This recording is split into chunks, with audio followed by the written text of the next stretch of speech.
Here we go.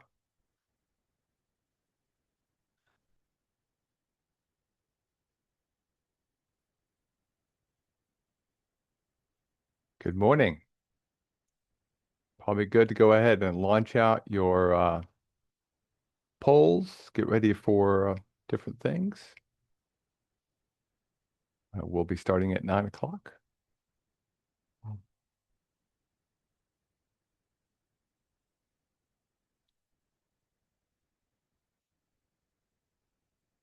And before long, the ground will look like the background behind me.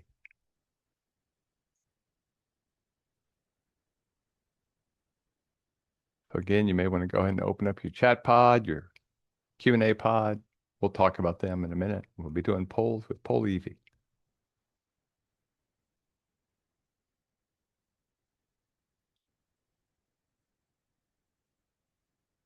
Okay.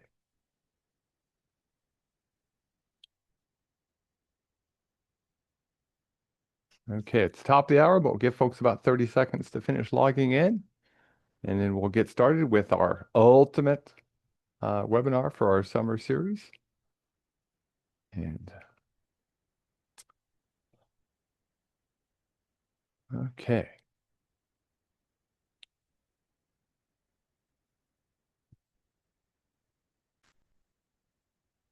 Okay, we'll go ahead and get started. Good morning. My name is David Orr. I'm the director here with the Cornell Local Roads program. We're your New York State LTAP Center, and welcome to the last of our summer foundational webinar series. Yes, we'll be starting these back up again in November. In fact, we were just talking about that. I need to get the final order and schedule out and probably move a few things around. We're going to be adding some new ones and modifying some things, so it should be pretty exciting. We'll be starting those up and in November after the Bridge Conference. So we are going to be doing polls, so we'll make sure we talk about that a little bit. But if you haven't been on one of these webinars before, lower left corner is your audio settings. If you've got an issue on that, you can send us a message opening up your Q&A panel. That's where we will be able to answer any questions, and I may actually ask you to use the Q&A panel, so you may want to go ahead and open that up. The chat panel is also one you probably want to open up. That's where we're going to load in links. So you don't have to type in the links for the polls, the links for our handout. We have a handout. And once everybody's got their chat open, you can then download the chat. If you have an issue with downloading that, just put it in the Q&A, and in the background, Jody, Amanda, or Barbara will take care of it. They're excellent. Makes my job much easier. And at times I can have my hands up. I may ask you to raise your hand now and then. In fact, so what the heck, just to show how that works, you can see behind me, it's actually a picture from an article we did on green and yellow lights on snowplows. Raise your hand if your agency has green and yellow lights on their snowplows. Let's see how many of you have green and yellow. That's now allowed. It's makes it a little easier to see the snowplow operations. They blink back and forth. Okay, so a few of you. Okay, cool. That's a good way to check to make sure everybody get their hand raised. Now, this is worth one professional development hour here in New York State for continuing education for engineering. It's only the person who's registered.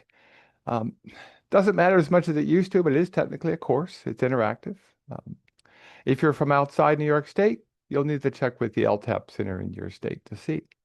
Now, after the webinars, the reason we stopped that is because it's getting into fall training season. So we do have our fall workshops. We're doing solutions for safer roads, which we all like, and our long snow and ice workshop. This is just talking about the strategy component of a much longer workshop that gets into materials a lot more, gets into a lot more into things like calibration and snow and ice control plans and stuff like that. We're really talking about strategies today. So if you want more detail, sign up for one of the snow and ice workshops, and as you can see, they're scattered around the state as best we could scatter them. Okay, so let's do a bit of a welcome. This actually helps me as much as it helps you, so I know who's in here. We're going to be using pollev.com/davidorpe. And again, the link for that was thrown up in the chat, and by magic, it'll get thrown up there again in case you came in at the very end, so you can get that. So we'll start with, who do you work for? Do you work for a town, a county, a city or village, state or federal, tribal, an MPO, some kind of authority like the Thruway Authority? You're a consultant, you're a contractor, and then we got a couple of folks who work just for a living. That's always okay. We can always have a couple of folks working for a living. If you can't access the polls, feel free to put those answers in the Q&A.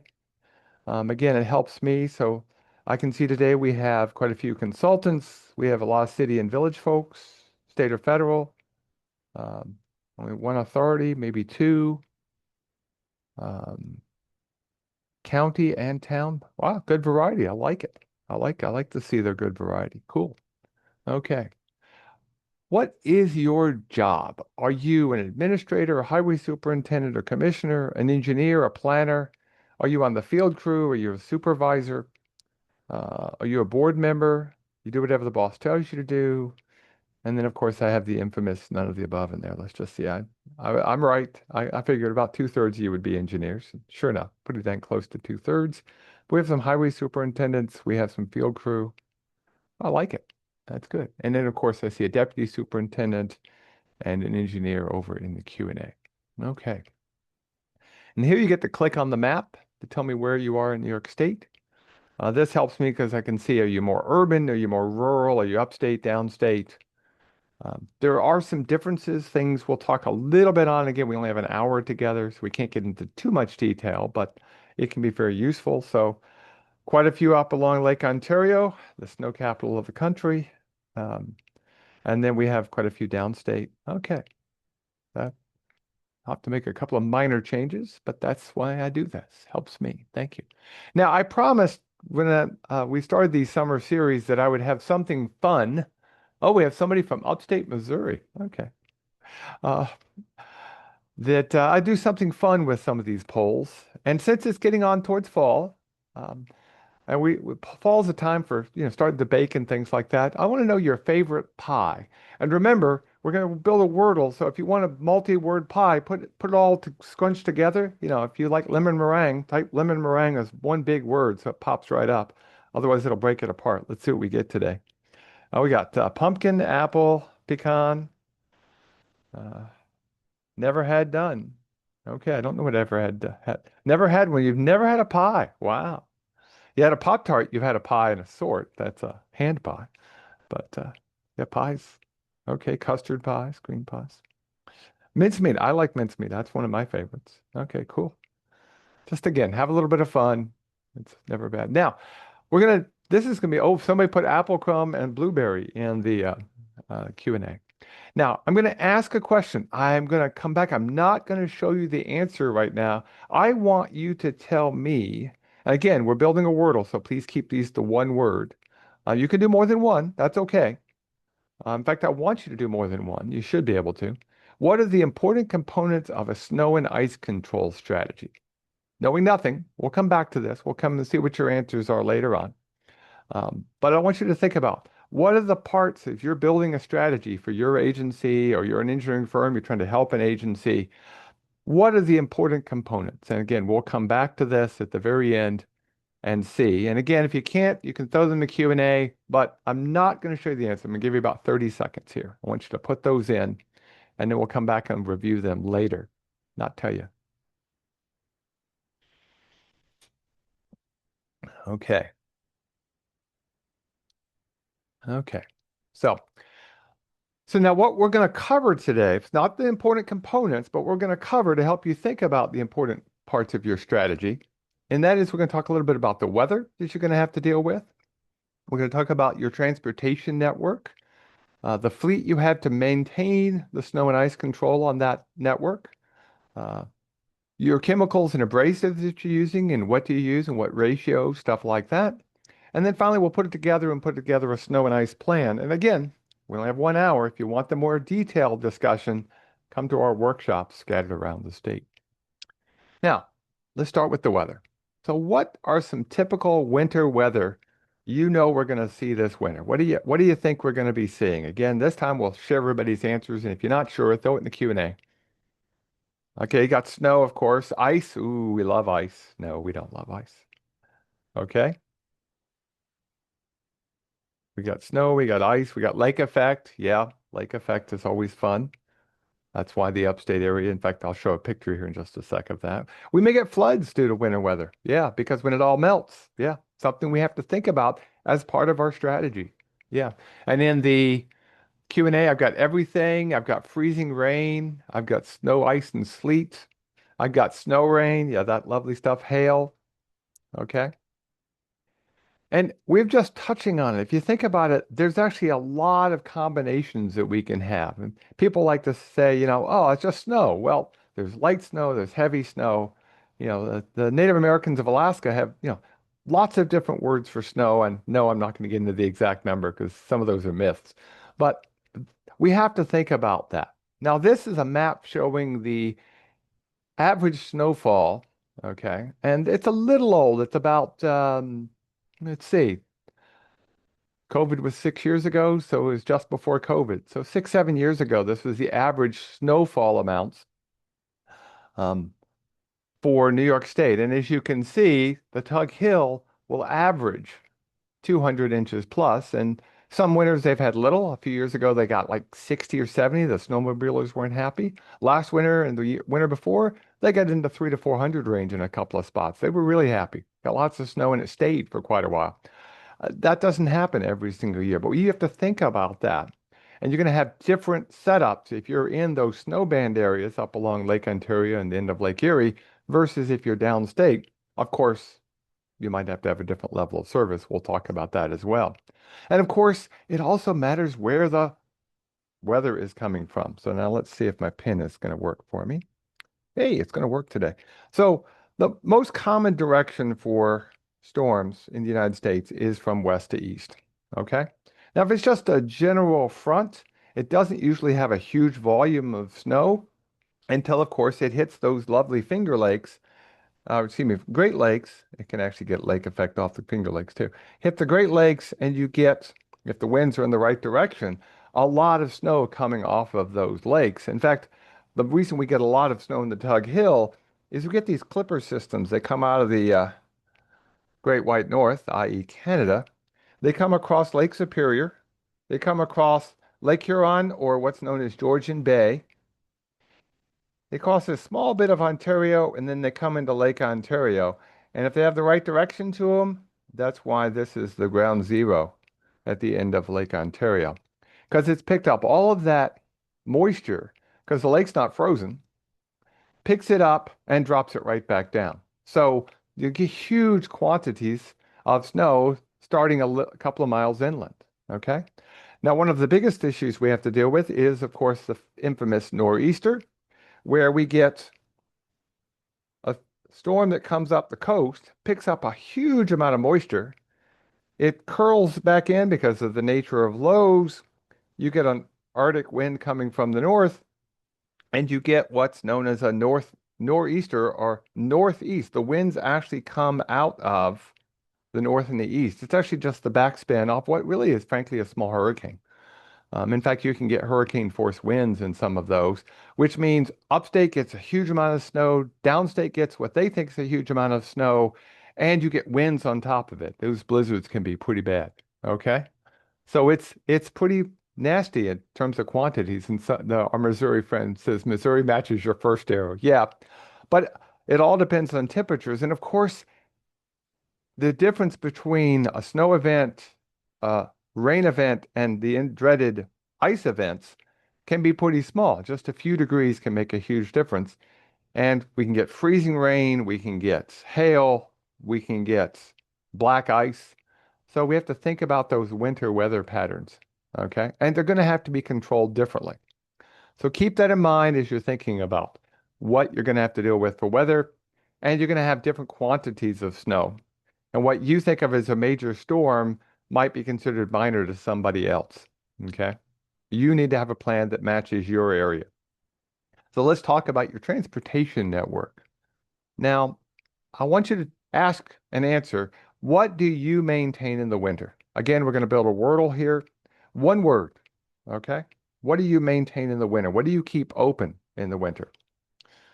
You keep your roads open. Absolutely. Roads should pop right up.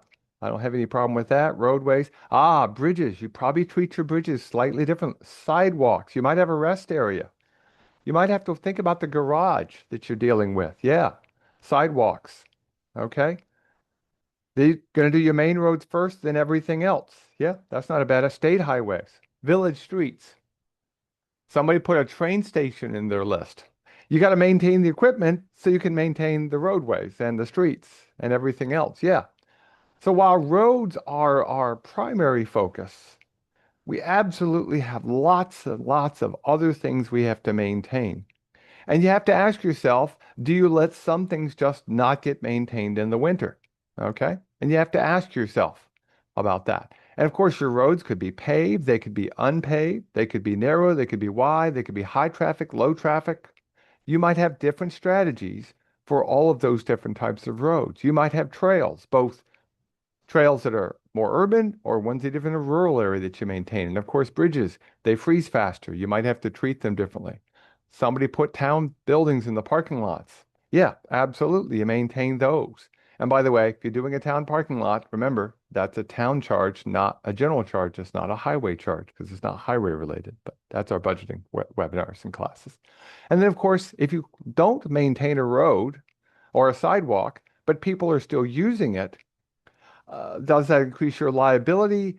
Do you need to think about what you're doing for level of service? That's a picture walking a sidewalk where they don't maintain it in the winter, but obviously people are walking it. So you have to ask yourself, what is it you have to maintain? And for all of these, and this is why we're talking strategies today, you need to have a level of service. And a couple of you even sort of mentioned that in your when we build that last wordle.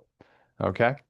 Now, when we're talking about level service, we typically are talking about roadways a little bit more, but you can think about this for sidewalks. But let's just ask how slippery things can get.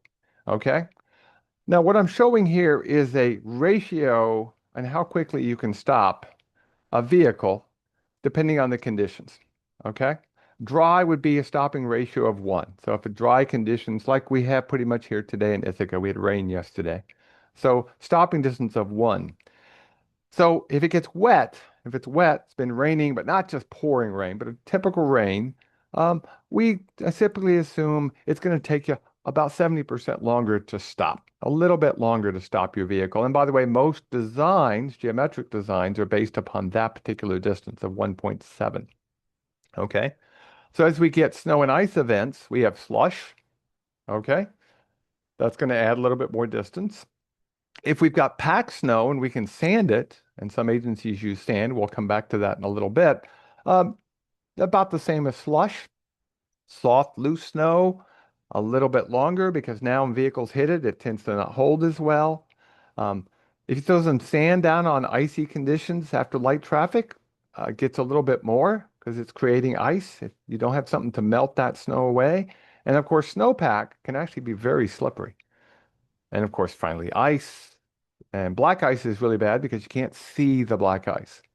So when we're thinking about our strategies, we have to think about the fact that if we let ice get built up or we get snowpack build up, how much longer it takes to stop. And like it or not, we know the public doesn't always slow down. Okay. So we may have different levels of service before, during, and after a storm. So let me ask you, does your agency have for your network what you maintain? And by the way, think about your roads and streets and parking lots as well. Do you have a level of service for your snow and ice? Wow, that's really good. Most of you do. I'd like to see that. Okay. Okay. Now, if you've got one in your head, okay, there's several reasons I would think about for putting it down in writing. One, it's a great communication tool and it brings the board on board. Okay. So maybe they can become your defenders. I'm glad to see nobody put none. That's good. Let's see, did anybody, let's go over here and see if somebody put a none of the above. Scroll down. Up, we have a none of the above. If you did none of the above, do me a favor. Throw it into the Q&A what that means, just so I know what that means. But I'm glad to see most of you have one in writing. Absolutely critical if you're going to develop a strategy is to have a level of service. Okay, so that's really important. Otherwise, it can be very difficult to figure out what you're going to be doing when you're going to be doing it. Okay, so when we talk about levels of service, obviously, this is what the public wants. They want it dry all the time. That'd be nice, um, but the reality is this might be perfectly acceptable. in a residential area. In fact, this would be great on a main road. Maybe this is sort of the what you'd like to have, except during the event itself. But now we're starting to get some packed snow, which we know is going to be three times, longer stopping distances. In a residential area like you see here, this would be great. But again, on your main line roads, maybe your sidewalks downtown, you don't want this. How quickly do you have to get it back to good condition? And of course, we don't want to get icing conditions if we can avoid them. That's not good at all. And of course, you may not be able to get to every single road as quickly as you'd like. So having some snow on there might be have to live with that during the event. And of course, during the storm, you can't keep even some of the mainline roads open during an event. And so at some point, you have to actually call out, declare an emergency, get the vehicles off the road. If you can, you got to think about you're dealing with the school buses, you're dealing with people going to and from work. How do you have some goals?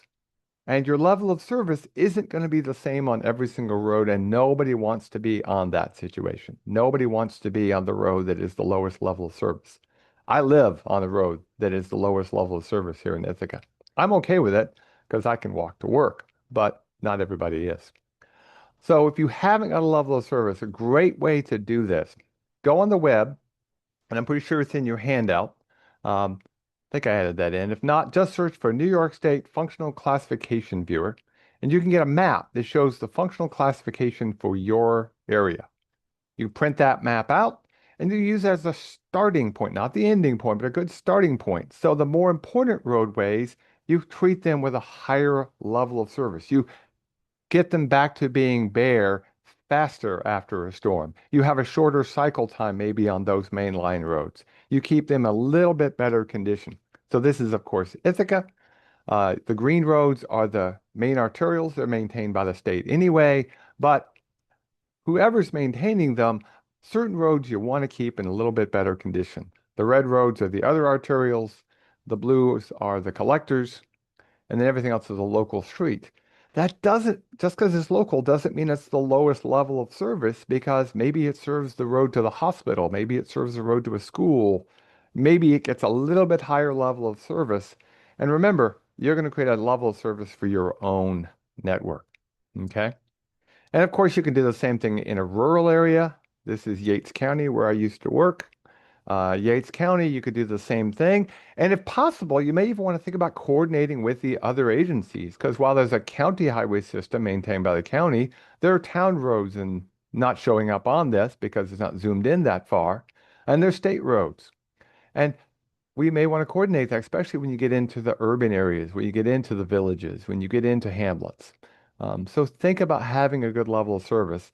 And again, in the longer class, we talk about this quite a bit. And one of the best ways to do this is to let the elected board help you figure out what the highest priorities and lowest priorities are. And it's always a challenge to somebody who has never thought about it. How do we set the level of service? What roads are we going to put at the lowest end? Okay.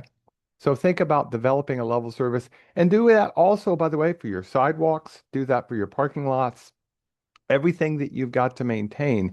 You really want to think about the level of service. Now, let's talk about your fleet. Okay. Now, I hope nobody's using this method anymore to take care of their roadways in the winter, but you're using a truck. Okay. So how many trucks do you have in your fleet? Five, 5 to 10, 10 to 25. Okay. And we'll see what we got. Give folks a second to catch up, and I'll scroll this down just a little bit. There we go. Okay, so most of you today have big fleets, okay, greater than 25, okay? And the folks who have less, it's okay. We'll come back to this, okay? Having more trucks almost always means you have more to maintain, okay? So somebody put in 30, okay? So if you've got 30 trucks, it means you probably have a pretty good network. So the number of trucks is really not the only answer we need to have.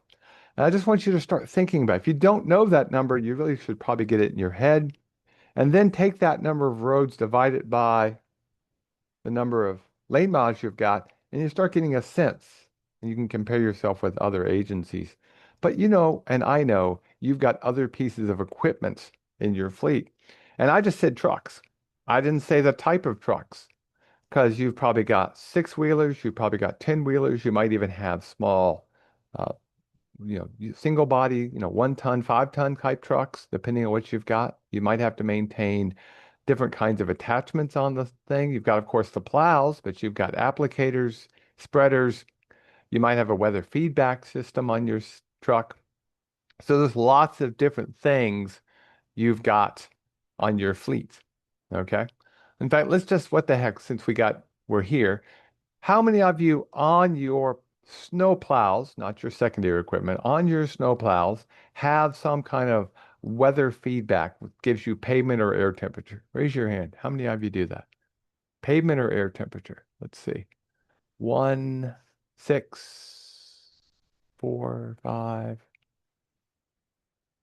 Okay, so about 10 of you, okay? So about 1/6 of you have that. Okay, so again, these are things to think about as you're developing your strategy. How do you know the weather? Okay. Now, there's lots of different ways to do that. And again, if we had a whole day, hey, there's a workshop on that. We could give you more discussions about that. Now, the other one I actually did want to raise your hand on this one is how many of you have items like this to maintain sidewalks, little handheld devices or hand personal items? I just was trying to get a sense of this. Okay. So about a quarter of you have some kind of self-propelled or hand-propelled thing to maintain the sidewalks. Do you have one? Do you have two? What happens if it breaks down? Same with your truck fleet. What happens? Do you have any spares for all of these things? If you don't have a spare, you may need to think differently about how you're going to maintain things. You may want to work with your neighbors if something breaks down. So having that as part of your strategy is something you're going to be thinking about. Now, earlier I asked you how many trucks, but more important, I want to look at your main roads, no sidewalks, parking lots right now. I want to look at your main routes that you're maintaining. What's a typical plow route length in minutes? Round it, closest half hour is close enough. 30 minutes, 60 minutes, 90 minutes, 120 minutes. What's a typical route? By the way, we did a survey on this, so I already have a sense of what I think the answers are going to be. Okay, so most of you are saying essentially 120 to 60, which is 1 hour to 2 hours. Okay, some of you are getting up towards almost 3 hours. I have 60 minutes and a lot of folks in the Q&A. If you've only got a 60-minute cycle time, feel really good about yourself. That is actually much lower than what we see statewide. Most agencies are much closer to 2 to 3 hours. That's going to change everything. That's going to change what you can apply. It's going to change the dilution potential. Lots of reasons why having that cycle time down matters. And by the way, I said plow route length. What I really probably should have said is cycle time, because when the person drives their route, they have to refill the truck. They have to refuel themselves. They may have to stop and unrefuel something. That's actually the cycle time that you're thinking about, because it's how long it takes from you to get to a point out on the route until you're back to that point again. That controls a lot of the applications. So keep that in mind. Okay. Now, we're going to again not get into this too much, but what other equipment do you have in your fleet? Let's just get a sense of what you've got. What other equipment do you have? Got salt spreaders, of course. Yeah. Okay. You might have a payloader. Yeah. Payloader is a pretty important device to load up your trucks. You might be using a grader with a plow somebody put in. You might have a snow go or some kind of big snow blowers that are out there. Okay. I noticed, by the way, loaders are kicking up in here. I would say that if you talk to someone who doesn't do this for, a living, They don't understand that loader may be more important than the trucks because most of us probably could maneuver things around. Very few agencies only have one or two trucks, but a lot of agencies only have one loader. And if that loader breaks down, what do? How do they get the salt or sand into their vehicle? Okay. So, and there's melters in larger urban areas. New York City, of course, has snow melters that they actually use to melt the actual snow. Okay. So think about all the little things you've got and think about the maintenance cycle on them. Think what happens if it breaks down. What is your plan if you're using a brine truck and it's your only brine truck and it breaks down? What are you going to do instead? How does that change your approach to particular storm events? If you've got maneuvered equipment, and about you know, 10 of you did, what happens if that breaks down? You're going to do it by hand. A small event, probably okay, but a big event like you see in the picture with, a foot or more of snow, it would be nice to be able to have a backup plan just in case. Okay. Now, all of this, of course, comes to the fact that we do use chemicals and abrasives to help make sure the snow and ice don't stick and become ice or to give us traction. That's the two purposes here. So let's talk a little bit about your policies and just things you're using. And now, there are lots of discussions, and again, we could spend a lot more time talking about this, but we're using, for the most part, like it or not, we're using the majority of the work by chloride salts, one type of salt or another. And when people say, oh, we're not using salt, but they're using magnesium chloride, like it or not, that's a salt. Calcium chloride is a salt. Okay. Yes, it's not doing sodium and magnesium and calcium, but there's still a chloride salt there. And for the most part, most of us using sodium chloride or rock salt. And if you notice, this is a phase diagram. And what it says is the chloride weight on the bottom, temperature along the y-axis. As you dilute these things, they get less and less chlorides. So even if you applied sodium chloride at the perfect amount, maybe you applied it at -5 degrees, and you applied it at a huge percentage of salt. As it gets diluted, it's going to track up into here. And actually, these lines are shown as being perfectly smooth and all that. But the reality is that's in a laboratory setting, impurities, things like that. As they get diluted, they all act about the same, and they stop being as effective. So we have to think about that. And if you're using one of these chemicals, you want to use it in the right place at the right time, and you don't want it to be scattered, which is why, as someone put in the Q&A, and my next picture will show, we like anti-icing. We like to put a liquid down or a sticky salt down so that when we put it on the ground, it stays there. Okay? Because that's what we'd like to have. We'd like to have our snow and ice control material stay where we put it so we can help keep the ice from forming, keep the bond from forming of our snow turning into ice, bonding to the roadway and becoming slippery. Okay, so that's really the whole purpose here of a lot of these things is just to make the stuff keep a bond from forming and staying where you put it. Okay, and we could talk about spread patterns and stuff like that. And then someone says in the Q&A they only use the brine on business routes. And some agencies only use liquids. I will tell you right now, don't have a policy with only liquids in it. Even if you had a liquid first policy, be careful because there may be times, and we'll talk about those a little bit in our rest of our hour together, because there's some risk, and we'll talk about why. But let me ask you, for your salt, not your sand, we'll come back to sand in a little bit. For your salt usage, okay, whatever your salt you're using, what salt possibilities do you have? Do you use straight salt? Do you use abrasives mixed with salt, sand salt mixes? Okay. And we'll come back to the sand in a little bit, but that's part of a salt policy. You're going to be putting it in. Do you use treated salt? Do you use straight liquids? Do you use anti-icing where you put it down before the storm? Or you do some kind of other technique? And let me scroll down and see how many others we've got here. We don't have any others today. You may use all of these. You may use some of these. That's all about building up your policy. You don't want too many choices, but it's nice to have a variety of things. Okay. And most agencies have to have a mix. Okay. We know that, and that's okay. And I can see we're using the American system. You should be able to check more than one of the boxes, but if you're not, I apologize. Now, whatever we're using, we don't want to use too much. That's one of the main things I want you to keep in mind. We don't want to use too much.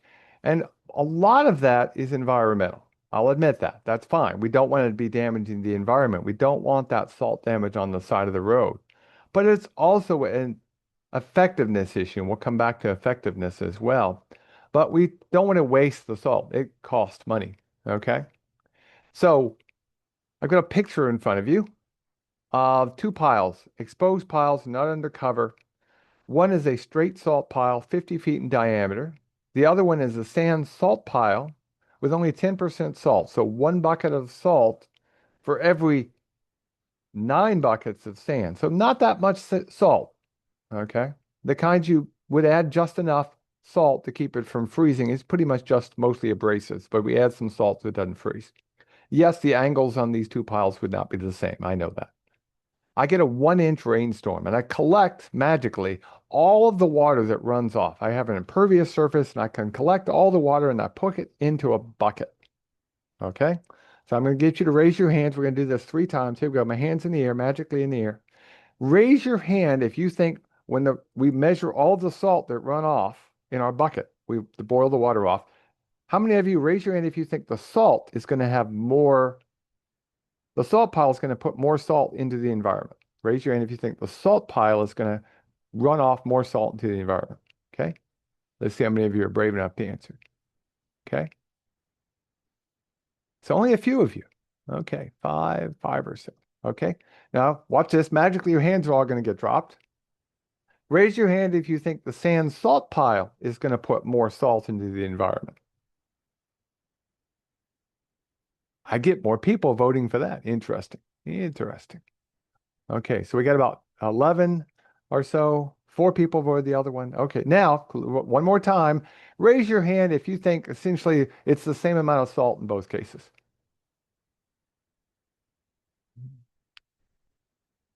Okay. Now I'm not perfect with math, but let's see. We got 5 around the highest number I saw, 11 and 8. It only means about half of you voted. So welcome to America. It's the American voting system. Okay. Essentially, they're the same. If you've got salt in your sand pile, even at a pretty small percentage, the rain going through it saturates with salt almost immediately, pretty quick.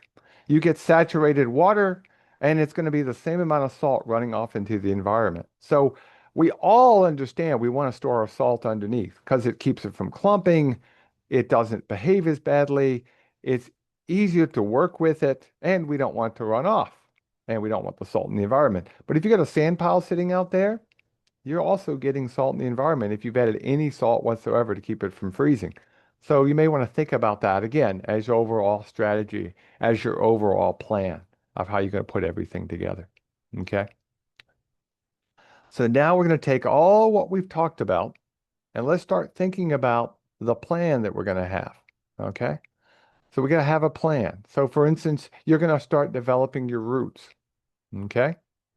Now that route is going to be obviously driven a lot by the length, i.e. the cycle time.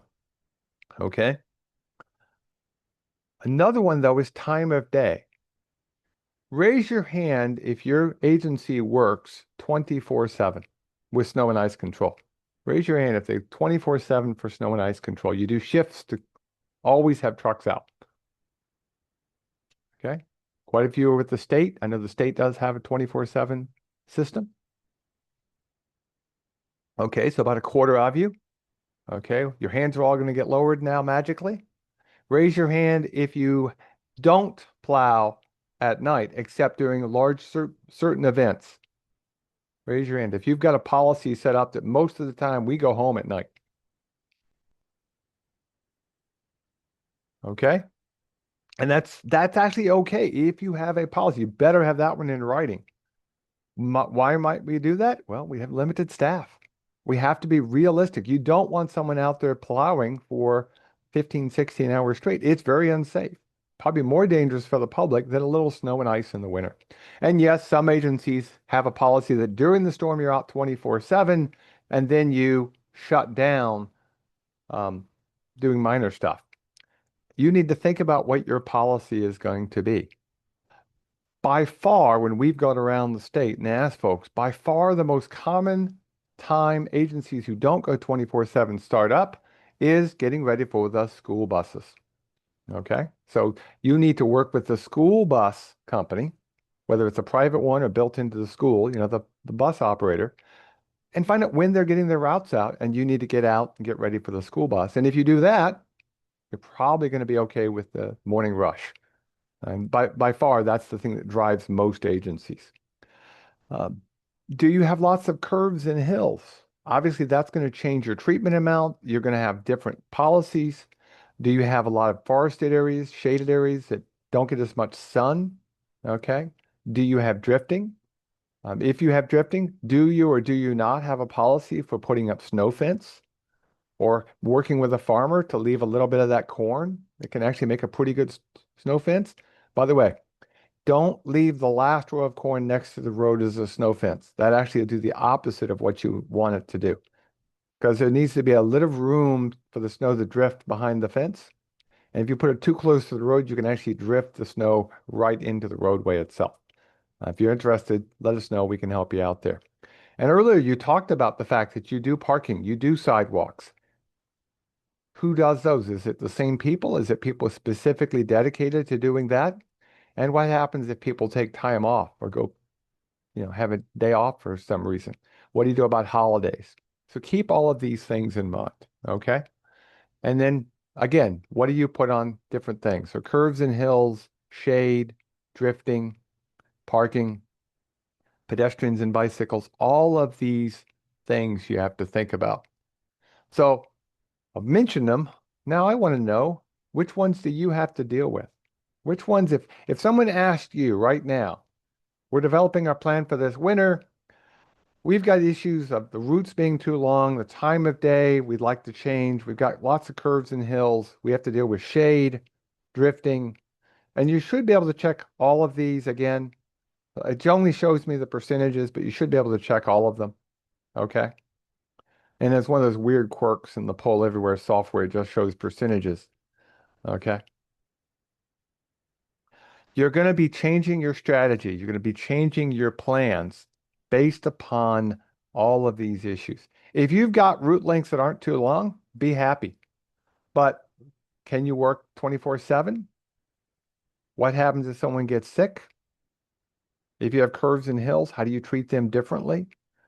Do you have shade, drifting, parking? And I haven't talked about even close to everything.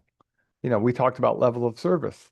Does it change if there's a route to the hospital, a route to a school, route to a major business? Okay. So keep all of these things in mind. And of course, this is also going to affect your spread rates. All of these things are. Because the weather obviously is the biggest driver. More moisture, you're going to have to get that snow off the roadway and then treat it between storms. The cycle time matters too, because if you've got an event with a lot of moisture in it and you got a long cycle time, you're going to have add more chemical to keep that bond from forming, and you may not be able to get there fast enough to keep the bond from forming. So you may have to think about a different strategy in that case. What's your pavement surface? Okay. Now, I didn't ask this question yet, but raise your hand if you've got any unpaved roads. Anybody have unpaved roads today? Yeah, okay, a few of you. You can't put straight salt on an unpaved road. That's going to be a really bad day when that all falls out on you. So you're going to have an abrasive policy in that case. And so you're going to have to think about that. Maybe you're going to have to set up different routes.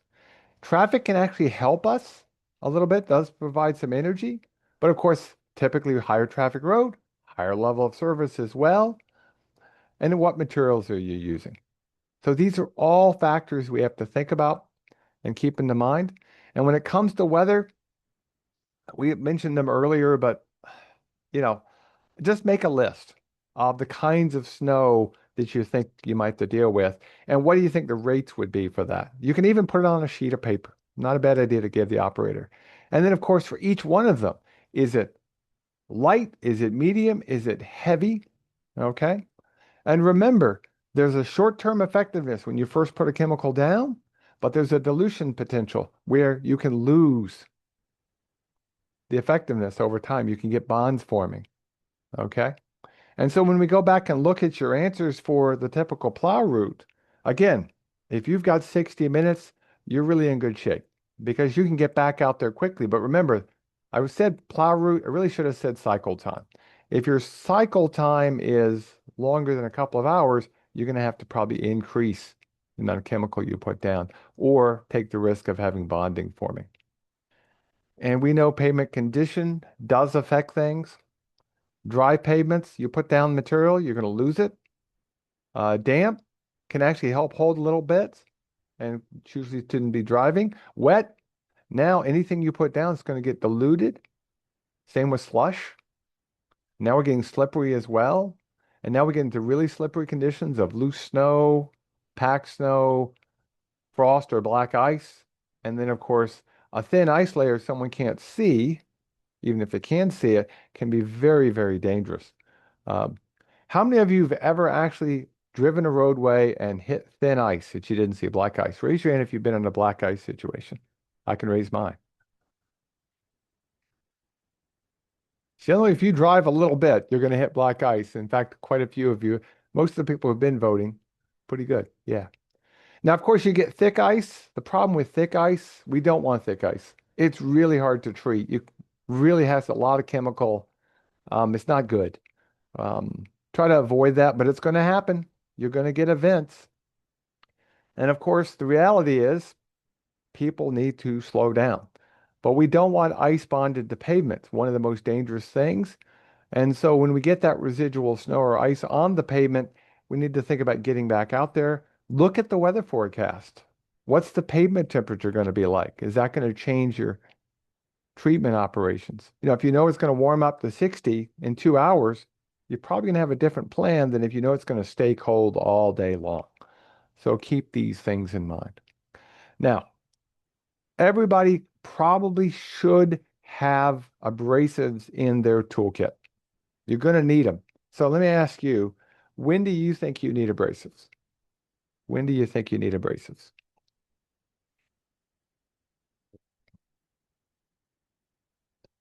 You need them for ice, very low temperatures. Yep. If you've got unpaved roads, I know you don't you have unpaved roads, a couple of you putting them in. You're always going to have them. You can't use ice straight salt on there. You're going to just have to use a little bit of salt to keep it from freezing. Okay. So you're going to need it for certain conditions. Okay. That's part of your plan. You can use it to get some temporary friction improvement. But remember that if you throw abrasives down, within about the research shows that's a range actually, but we're averaging the range. About 18, we'll say 20 cars, you're going to have no value anymore with the abrasives, the sand. On a road that's got just mostly ice, it's probably pushed off to the side. It didn't stick. If it's got snow or slush, it gets worked into the snow and the slush, and it's useless. It's not the surface anymore. So it's very ineffective. And by the way, the same is true actually if you put salt down on a dry pavement or even a damp pavement. Traffic will push it off after, literally just a few vehicles. So it's temporary friction improvement. You really want to make it try to stay there if you can. It can be very hard to do with a sanded surface. Um, so let's design ourselves a quick design procedure. Again, part of our overall strategy. So the first thing you need to know is the pavement temperature. The pavement temperature is more important than the air temperature, especially if you're using chemicals, salts or one of these chloride solutions, or even these enhanced chemicals that help make it sticky. You need to know the pavement temperature. You can do a surrogate for that with air temperature, but pavement temperature is actually the one you want to know, because if it's below freezing, you're going to have to treat it because you can get ice forming. If it's above freezing, you can actually get it to melt. And if it's in that in between that period, you got to worry about black ice. And of course, if it's going up or down, you need to know that. You got to assume a dilution potential, i.e., how long is your cycle time? Do you already have ice forming on the pavement? If the answer is yes, you're going to have more. If the answer is no, you can put less material down, and then the plow can finish getting it off the roadway. So from that, you're going to select your application type and rate. And if we had the whole day, we could talk about how you might go about doing that, what kind of rates you're going to have. Now, raise your hand if your agency has one rate that you always use. One rate you always use. Raise your hand. So far, just one of you, two of you, three, just a few. That's good. We really should have different rates unless we're a small agency and all the roads are just about the same. And that can happen. So I'm not saying that you won't have an agency with a single rate, but even if you're an agency that has a single rate, you may want to think about when might I go higher? When might I go lower? When do you want to adjust everything that you've got? So keep those things in mind to developing your plan. Because remember, we're looking at the overall strategy in this case. And we haven't talked at all, but what the heck? We got a few minutes here. Let's talk about crashes and emergencies. Okay? How many of you have been through a ice storm? Raise your hand if you've been through an ice storm.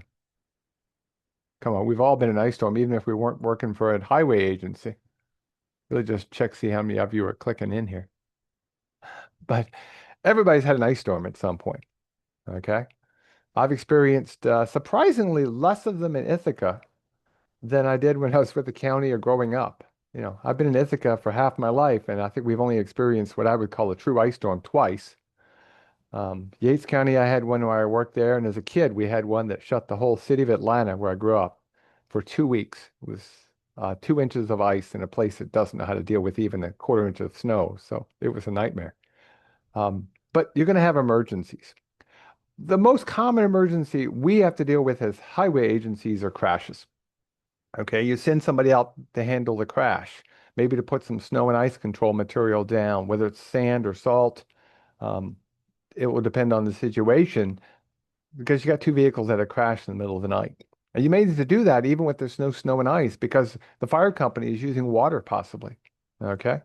You can have major storms. It could be a blizzard. It could be an ice storm. It could be a nor'easter. You might have a different plan for those kind of events.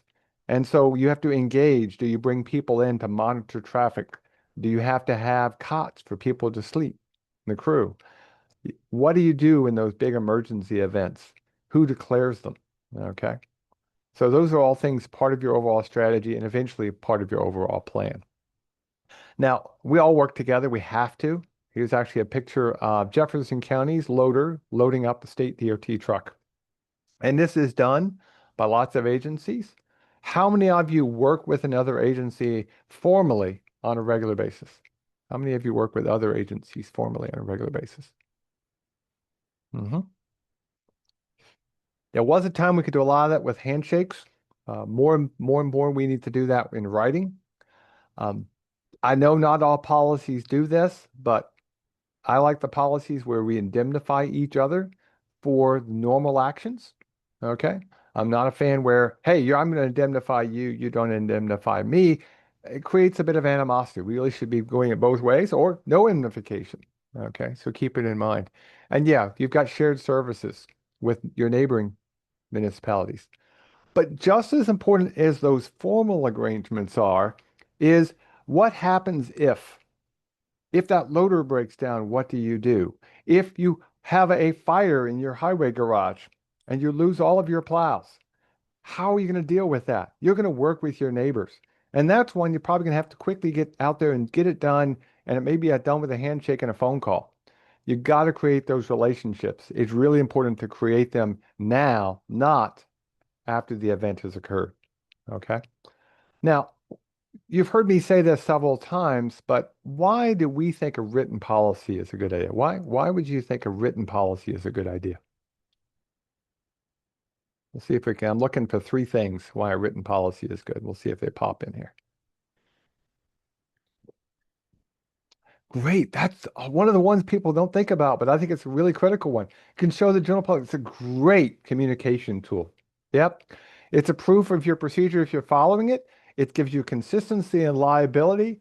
It's an insurance. You get actually better control on your cost. Okay. So liability, quality control, and communication with the public are the three I was thinking about, but y'all kicked on them right quick. Okay. So having a written policy, don't make the policy more complicated than it needs to be. Okay. Have a policy you will follow and that everybody understands. Don't try to put everything in there. Remember, perfect can be the enemy of good, and it can get too complicated. What we have done, we posted, it's in the handout, a winter maintenance plan. You don't have to write this down. It's in the handout that we borrowed from other agencies. You can actually see the winter maintenance plans. We actually have several of them posted. So you can go see a good example, but don't just use it straight up. Read through it, modify it, make it match your own circumstances. Okay, so let's end up with a few questions um, that are pretty important. Okay, and yes, changing personnel needs to be part of the plan. Which one of these is not a factor in determining chemical rate application? See if you picked up on it. There are four choices. I'll scroll down so we can see them all. Right cycle time, pavement temperature, air temperature, and type of precipitation. And the answer is, turns out, air temperature is the least important. I'm not saying you can't use air temperature, but if you told me I could pick three of these four, I want the pavement temperature, the cycle time, and the type of precipitation. That by far is going to make it easier for me to get the right amount of chemical down. Okay. And if I'm using a sand salt mixture, it can actually help me figure out, do I need to put a lot of sand or get away with a little less? Okay. So, so keep that in mind. Stopping sight distance is shortest on what surface condition? Is it soft, loose snow? Is it slushy roads with no bonded ice, snowpack? And I'll scroll down to the bottom one, ice. The shortest, remember, this is the shortest distance. In other words, I slam on the brakes and my traction control kicks in, my anti-lock brakes. Which one do I stop on fastest? So it shouldn't be ice. That's the hint. So I'm actually going to scroll back over here and hide the ice one. The answer is, you got it right, a slushy road with no bonded ice. If you've got pavement you can get to, you can stop faster. Snowpack actually is a pretty long stopping distance. And then soft, loose snow, your vehicles are getting through a little bit. But yeah, you would like a slushy road with no bonded ice. That's really what we're trying to do. Because then the plow can come along, anything that's there, push it off. Now, I didn't really cover this one that much today, so I'll just answer it for you after I give you a second to vote. Bare road policy is always recommended for high volume roads. What do you think? Yeah, we could debate this. I hope you can understand what we think actually should be false. Even on a major road, maybe the thruway, but even the thruway during an event, you can't keep a bare road. Um, we have to find a way to get the public to understand we can only do so much. And by trying to have a bare road policy, think about the amount of chemical we're using. Think about the amount of personnel we're using. Is it really worth it? If, on the other hand, we have a policy that says we'll get to it in a certain period of time or certain events that we can defend, that may actually be better for both the environment and our bottom line, the economics. Okay? So keep these in mind. Now, I asked this question earlier. I didn't give you the answer. Let's see what y'all put down. And there's six things I'm looking for. Let's see what we've got here. Let me get the responses up. Okay. Safety. Yep. Execution. You can add new things. That's fine. Your equipment. Yep. Your beat maps, your routes, which would be, I'll give you a hint. I'll give you that one. That's the cycle time. Okay. Scheduling. Knowing when the right times to send out the crew. Okay. Coordination. Okay.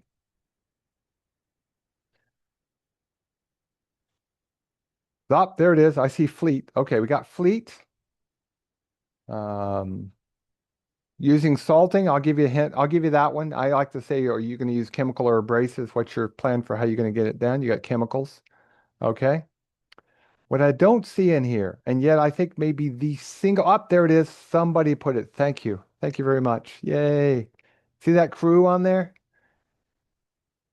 Your personnel, your staff is the single most component. You've got a good crew, you can make a lot of things work. So if you had to put your time and effort into something, keep your crew trained, keep them as part of planning, make them a team, and everybody's going to be better off. It's the single most important component because you all know that guy who just pushed the blast button and he comes back empty when he shouldn't. That's just a waste of salt. It doesn't do anybody any good. Oh, but I'm taking care of it. That's not always the way we want to do things. Okay. So you really want to have a good crew. And think about all these other items that you see on here. They're all important to some extent. And yeah, safety and planning needs to be part of your strategy and in your overall plan. With that, again, if you want to talk a lot more about some of these details, come to our snow and ice workshop scattered around the state. We'd also love to see you at our Solutions for Safer Roads, where we talk about how to make roads safer in general, with geometry and stuff like that. Taking care of crashes. And with that, any last questions? Otherwise, we'll get you out of here right at the top of the hour. Any last questions? Looks like I'm off the hook. Remember, this is the last of our series for the summer. We will be starting up again in November. Watch this space. We'll be putting stuff on our Facebook page, our monthly and quarterly newsletters, and we'll be sending out emails reminding folks when the webinars start up. Thank you very much. Have yourself a great day and be safe out there. Bye-bye.